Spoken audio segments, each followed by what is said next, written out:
cette affaire, demain matin, sera oubliée. De même que l'on a oublié les 1300 morts de l'opération Plomb Durci, que le rapport Goldstone, qui pourtant lui-même, un homme d'origine juive ou juif revendiqué d'Afrique du Sud, un magistrat anti-apartheid, a rédigé. Or, ce rapport est de toute évidence totalement et profondément enterré, ou en tout cas profondément contesté.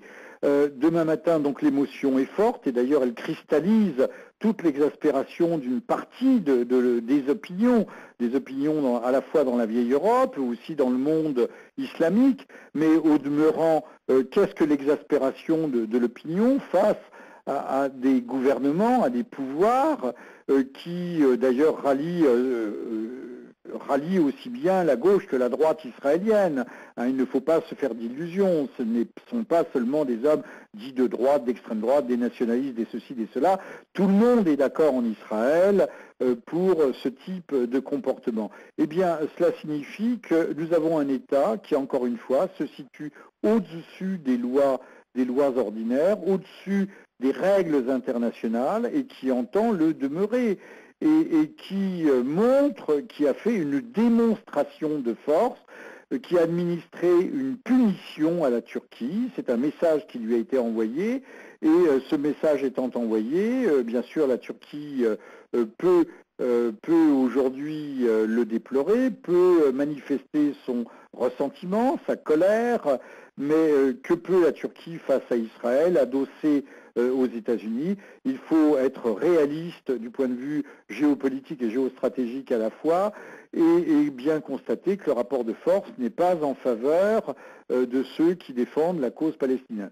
Même si un coin a été enfoncé dans cette image de marque, mais au fond, Israël s'intéresse-t-il à sa propre image de marque?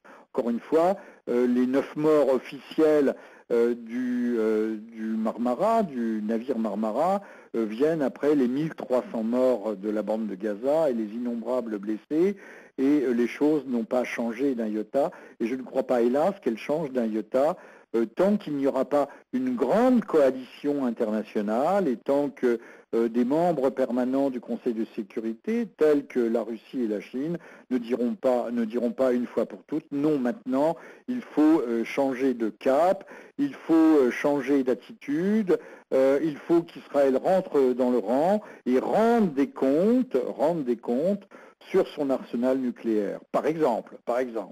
Mais à mon avis, ce n'est pas demain la veille, parce que, et je conclurai là-dessus, le président Obama, quelle que soit sa bonne volonté, quelles que soient ses réticences, est un homme dont la marge de manœuvre est extrêmement faible. Et simplement d'un point de vue technique, il faut rappeler que tout le monde croit, vu de l'extérieur, que le président des États-Unis exerce un pouvoir discrétionnaire, présidentiel, dit-on. En fait, les grandes décisions sont adoptées et cautionnées par le Congrès. Et hors du Congrès, il n'y a rien aux États-Unis.